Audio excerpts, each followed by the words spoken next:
John had always loved the quiet life on his ranch. The wide open fields, the gentle sound of the wind through the trees, and the warm sunlight over the hills made him feel free and at peace.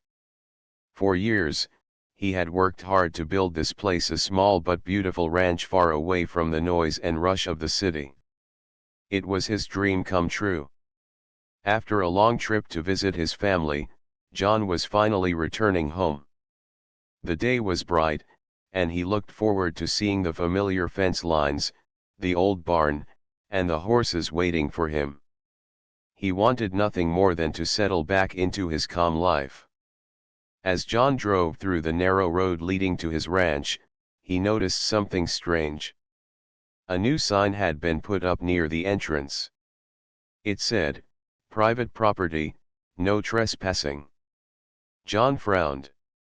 This was his land. Who had put that sign there? He slowed down and stopped his truck. Then, from behind the trees, a woman appeared. She looked angry and was holding a phone in her hand. She was wearing a bright blouse and had a sharp look in her eyes. "You can't be here," she said sharply. "This is a private area controlled by the homeowners association. You need permission to come in." John blinked, confused. "I live here," he said calmly. "This is my ranch." The woman narrowed her eyes. "No, it's not your ranch. The HOA owns this land, and we have rules. You're not allowed here without approval." John shook his head. "I've lived here for years. I have all the papers." She raised her phone. "I'm calling the police." John felt a rush of frustration. He tried to explain, but the woman cut him off, speaking loudly on the phone. Other neighbors started coming out from their houses, watching the scene quietly. John wondered what was happening. He felt like a stranger in his own home. The police arrived quickly, and John showed them his documents. The officers looked surprised but polite. After checking, they told the woman she had no right to stop John from entering his own property. The woman, still angry, said she was only following the rules. John felt hurt and confused. How could someone misunderstand things so badly? Later, John sat on the porch of his ranch, thinking about what had happened. The quiet life he loved suddenly felt complicated and strange. But then, a thought crossed his mind. Maybe there was more to the situation than he realized. John was not just a ranch owner, he was also a member of a larger group, a group he hadn't paid much attention to before, the homeowners associations across the country. He had been an advisor to many of them without even knowing it. As the sun set, John decided he would find out the truth. He wanted to understand who controlled these associations and why his own ranch had become a problem. The night was calm, but John's mind was full of questions. What was the power behind these HOAs? And what role did he play in all this? Little did John know, this was just the beginning of a story that would change his life and the lives of many others forever. The next morning, John woke up early. The events from the day before still weighed heavily on his mind. He couldn't understand how the woman at the gate could have been so sure that the ranch did not belong to him. The whole situation felt like a strange puzzle, one he was determined to solve. He poured himself a cup of coffee and sat by the window, watching the mist rise over the fields. Then he picked up his laptop and started searching for information about homeowners associations, or HOAs, as they were called. John knew that HOAs were groups that managed rules and shared spaces in neighborhoods. But he had never thought about how powerful they could be. As he read, he realized that HOAs could control many things: property rules, community maintenance, and even who could live where. Curious, John dug deeper. He found out that there were thousands of HOAs across the country, and many of them had strict rules that could affect even people who owned their land. Some HOAs could even charge fines or make people remove things from their property. John was shocked. Could this be what the woman meant, he wondered. Could my ranch be part of a bigger system that I didn't know about? He decided to call his old friend Anna, who worked in local government and had helped him with papers when he first bought the ranch. "Anna, I need your help," John said when she answered the phone. "Something strange happened yesterday. A woman from the HOA stopped me from entering my own ranch. She said I don't own the land." Anna was quiet for a moment. "John, that sounds serious. HOAs can have a lot of power, but they can't just take away your ownership. Maybe the problem is with the property records or the HOA rules themselves." John sighed. "I'm worried. I've always paid my bills and followed the rules. But what if there is something I don't know?" Anna promised to look into it. "I'll check the official records and see what's going on. Meanwhile, stay calm and don't do anything risky." John thanked her and hung up. He felt a little better but still unsure. For the rest of the day, John explored the ranch, looking for any signs of change, new fences, notes, or people he hadn't seen before. Everything seemed the same, yet he felt like a stranger. That evening, Anna called back. "John, I found something interesting," she said. "It looks like your ranch is part of a network of HOAs managed by a company. They oversee many properties, not just yours." John frowned. "A company? I thought HOAs were groups made by neighbors." "Usually, yes," Anna explained. "But some companies manage multiple HOAs across the country. They set rules for many communities and collect fees. Sometimes, they are hard to contact or understand." John felt his heart beat faster. "So, this means that the woman who stopped me might be working for that company." "Very likely," Anna said. "And if they think you broke a rule, they can try to enforce it. But you still own your ranch. They can't take it away without legal process." John was silent. This was bigger than he thought. He sat down and thought about what this meant.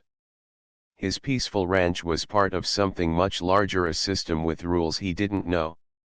It was almost like the land was trapped inside a web of invisible control.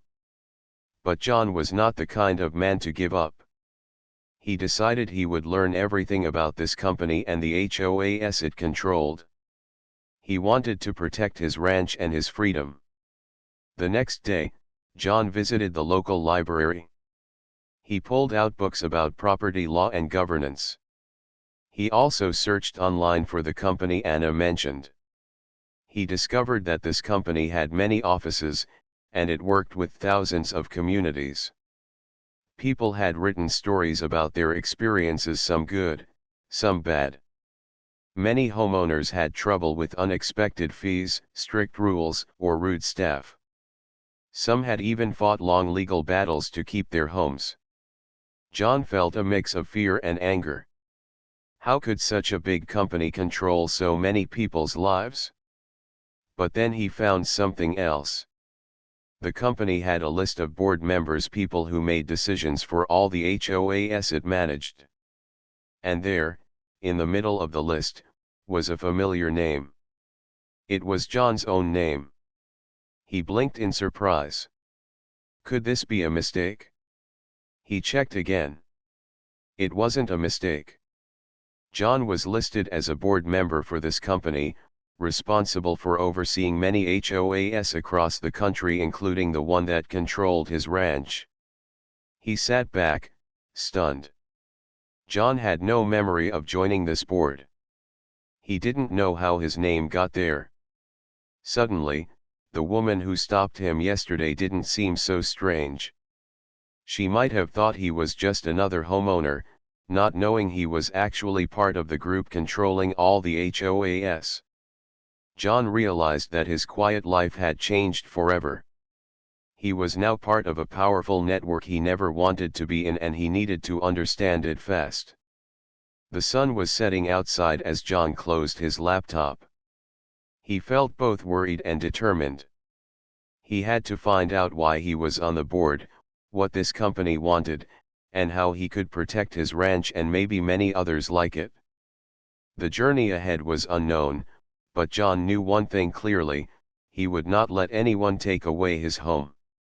The next morning, John woke up feeling restless. The discovery of his name on the board list was a mystery he needed to solve quickly.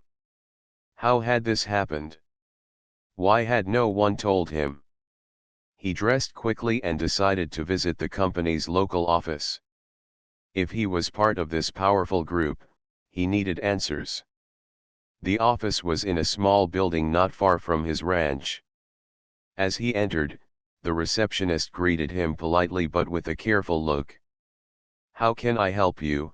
she asked. John explained his situation simply.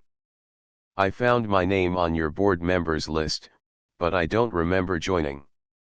I need to talk to someone in charge." The receptionist picked up the phone and whispered to someone. Soon, a middle-aged man in a suit came out to meet John. His name was Mr. Carter.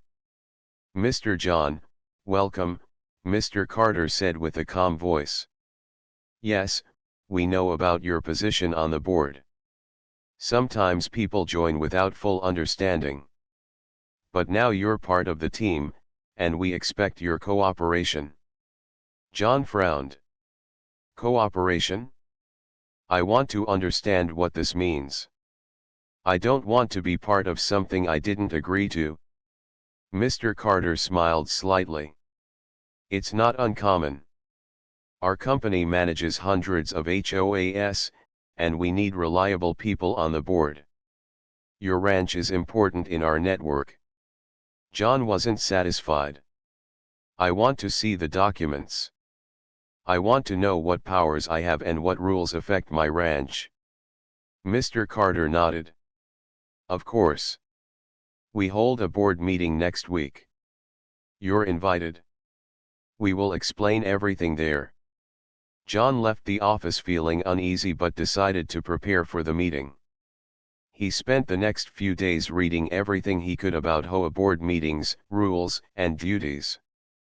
When the day came, John drove to the company's main office, a large glass building in the nearby town. Inside, several people were already seated around a big table. They looked serious and busy. John took a seat at the end, feeling out of place. The meeting started with Mr. Carter speaking about the company's goals: keeping neighborhoods clean, fair rules, and good property values. But soon, the conversation turned to rules and fees. Some members spoke about enforcing fines for late payments, maintaining the gardens, and setting limits on what homeowners could build or paint. John listened carefully. He felt a growing tension. The rules sounded strict, sometimes unfair. One woman spoke strongly about a case where a family had to remove their new fence because it didn't match the HOA's color scheme. Another man complained about neighbors ignoring noise rules. John wanted to speak, but he waited for the right moment. Finally, when the discussion slowed, John raised his hand. "Excuse me," he said. "I live on a ranch that's part of this HOA network. Yesterday, someone stopped me from entering my property because of HOA rules I didn't know about. Can you explain why?" The room went quiet. Mr. Carter looked at John. "Our rules apply to everyone in the network. Sometimes, misunderstandings happen. But the goal is to protect all property owners." John shook his head. "I agree that rules are important. But how can I protect my home if I don't know the rules or have a say in them? How can a woman block me from my own ranch?" The woman next to Mr. Carter spoke. Enforcement is necessary, John. Without rules, communities become chaotic. But perhaps we need better communication. John nodded. Exactly. People need clear information. They need to be part of decisions. Otherwise, we lose trust. The meeting continued, but John felt he had made an important point. After the meeting, Mr. Carter approached him. You have strong opinions, John. That's good. We need fresh ideas. If you want, you can work with us to improve how we manage the HOAs. John smiled slightly. I want to protect my home and help others. But only if we are fair and open. Mr. Carter nodded. Fair enough. Welcome to the team. As John left the building, he felt a mix of hope and responsibility. He was now part of something much bigger, but he wanted to make sure it was right. On his way back to the ranch, John thought about the neighbors he had seen watching the police the day before. They were part of the system too, and many might feel the same confusion and frustration he did. John decided to visit some of them, listen to their stories, and learn what problems they faced. Over the next few days, John met several neighbors. Some were friendly and thankful for his visit. Others were cautious but willing to talk.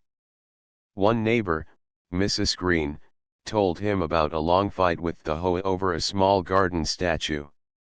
They said it didn't fit the community style, she said sadly. We had to remove it after months of arguing. Another, Mr. Lee, spoke about fees that had suddenly increased. I don't know where the money goes. They never explain. John listened carefully.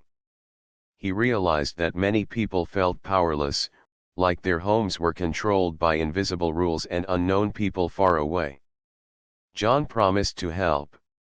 He wanted to bring fairness, transparency, and respect to the HOA system. That night, as he sat on his porch watching the stars, John felt a new sense of purpose. His ranch was not just his home, it was a part of many lives and stories. He knew the road ahead would be challenging. There would be rules to change, people to convince, and battles to face. But John was ready. He had found a new mission, to protect the freedom and happiness of homeowners everywhere.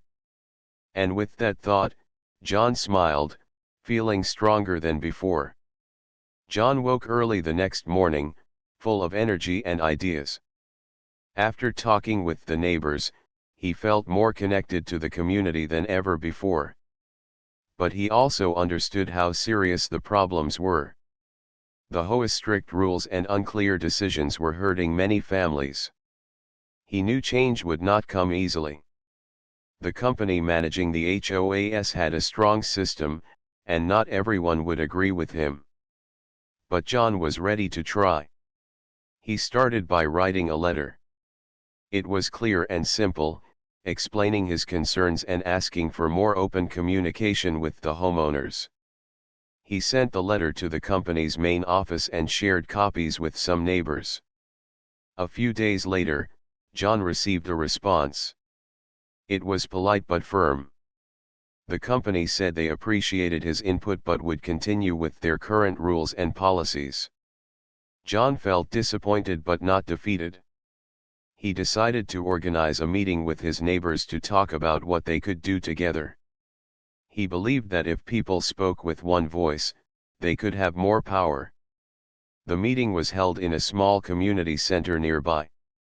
Several neighbors came, including Mrs. Green and Mr. Lee, the ones who had shared their stories with John before. John spoke first. We all want to live peacefully and protect our homes. But we need fairness and respect. Together, we can ask for clearer rules, fairer fees, and better communication. The room was quiet for a moment. Then hands started to raise, and voices joined in. One woman said, I want to know why my fence had to be painted a certain color. No one explained it well. Another man added, I've paid fees for years without knowing where the money went. We deserve transparency. John nodded. Exactly. We will ask the company to share detailed reports and include homeowners in decisions. The group agreed to write a formal request to the company. John volunteered to help with the letter. For the next week, John and his neighbors worked together, collecting stories and ideas. They wanted the letter to show that they cared deeply about the community but needed changes. When they finally sent the letter, John hoped it would make a difference. But soon, more challenges appeared. One morning, John received a call from Mrs. Green. John, they sent me a notice, she said nervously. They say I owe a fine for my garden statue.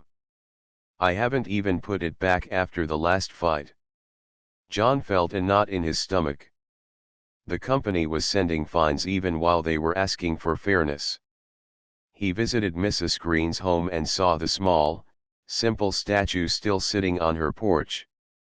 It was a symbol of hope and beauty to her, but the HOA rules said it didn't fit the community's style. John knew this was more than a rule. It was about control. That evening, John called Mr. Carter, the company man he had met at the board meeting. This fine is unfair, John said firmly. We are trying to work together, but these actions make people afraid. Mr. Carter replied calmly, John, rules must be enforced to keep order. If people break the rules, we must act. John was silent. He understood the need for rules, but he also saw how they could hurt people when used without kindness. I want us to find a better way, John said. One that respects homeowners and still keeps the community safe. Mr. Carter agreed to discuss the matter at the next board meeting. John knew this was just the beginning of a long fight. The next week, the board meeting was tense. John spoke about the fines and how they affected the trust between the company and the homeowners. Some members agreed, while others wanted to keep the strict rules. In the end, the board decided to review fines more carefully and promised to improve communication. It was a small victory, but important. After the meeting, John felt hopeful but tired. He returned to his ranch and sat on the porch, looking at the stars. He thought about the neighbors who trusted him, the company that controlled so much, and the rules that shaped their lives. John realized that this journey was not only about his ranch but about giving a voice to everyone living under the HOA's power. He was ready to face the challenges ahead, to bring fairness and kindness to a system that had long forgotten both. And with that thought, John felt a quiet strength inside him. The road would be hard, but he was not alone. Together, they would make a difference. Days passed after the board meeting, and John felt both hopeful and cautious. The promise to review fines was a good start, but he knew real change would take time.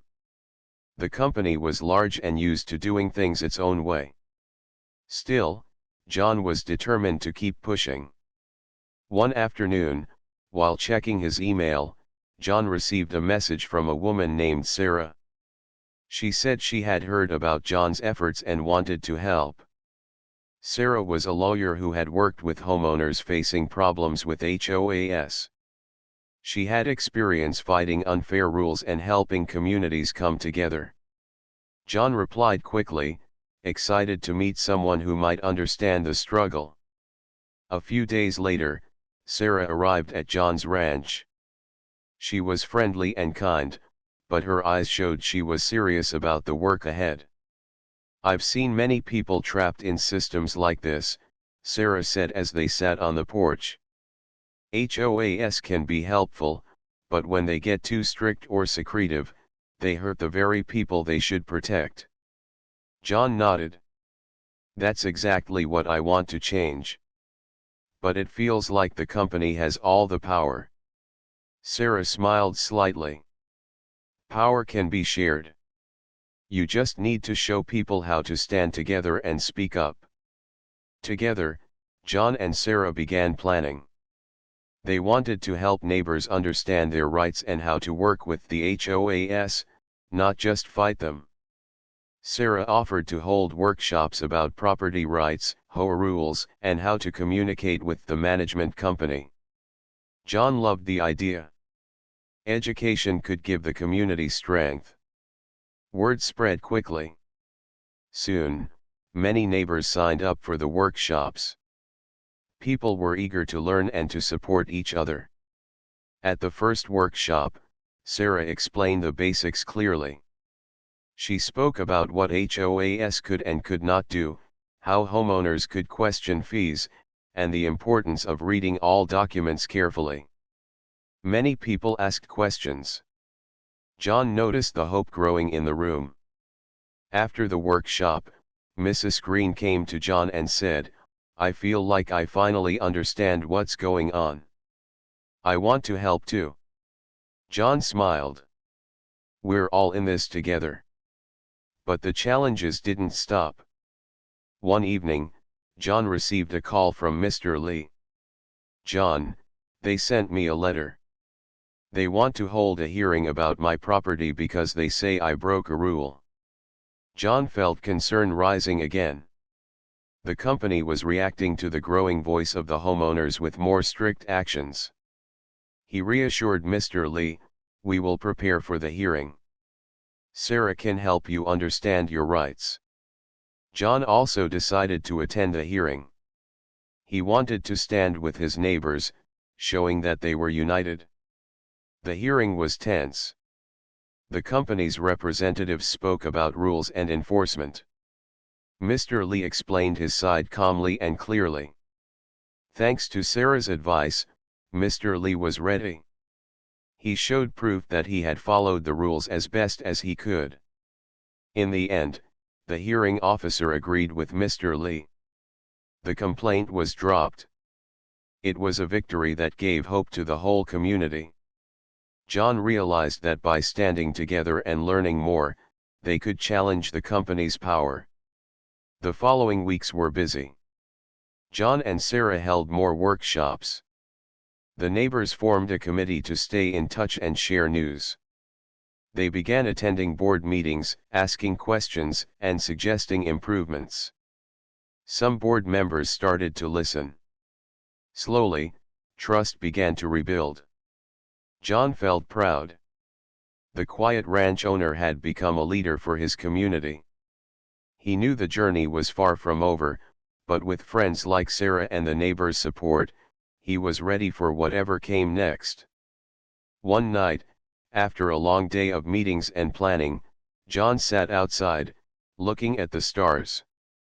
He thought about how far they had come and how much was still ahead.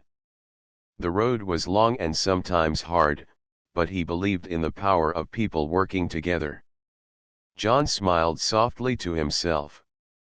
His ranch was no longer just a home, it was a symbol of hope, strength, and community. And with that, he felt ready for the challenges to come. The weeks after the hearing passed quickly. John's workshops became popular, and more neighbors joined their growing group. The company seemed to be paying attention, making small changes to their communication and policies. John felt proud of their progress. But deep down, he knew that bigger challenges were still ahead. One sunny afternoon, John was working in his barn when his phone rang. It was Sarah. "John, we have a situation," Sarah said, her voice serious. "There's a new proposal from the company that could affect every homeowner in our network." John's heart sank. "What kind of proposal?" Sarah explained that the company wanted to increase fees for all homes under their management. The increase was large, more than most people could afford. The company said it was necessary for maintenance and improvements, but many neighbors felt it was unfair and sudden. John knew this could divide the community. Some would have to pay more than they could handle. It was the kind of problem that could break trust and cause anger. "We have to act fast," John said. "We need to organize the neighbors and prepare a response." Sarah agreed and started drafting a letter that explained the problems with the fee increase. John sent messages and made calls to neighbors, inviting them to a special meeting. The day of the meeting arrived. The small hall was filled to capacity. People's faces showed worry and frustration. John stood before them and spoke calmly. "This fee increase will affect all of us. It's not just about money, it's about fairness. We want to work with the company, but we also have to protect our homes and families." The room was filled with nods and murmurs. One neighbor, a young father named Mike, spoke up. "I'm worried. My family already struggles to pay the current fees. This increase could make things impossible." Another woman said, "We need to show the company that we will not accept unfair changes without a voice." John listened carefully. He knew the power of a united community. Together, they wrote a letter to the company demanding a meeting to discuss the fee increase. They asked for detailed explanations, a chance to ask questions, and a plan to help those who could not afford the raise. John and Sarah prepared for the meeting.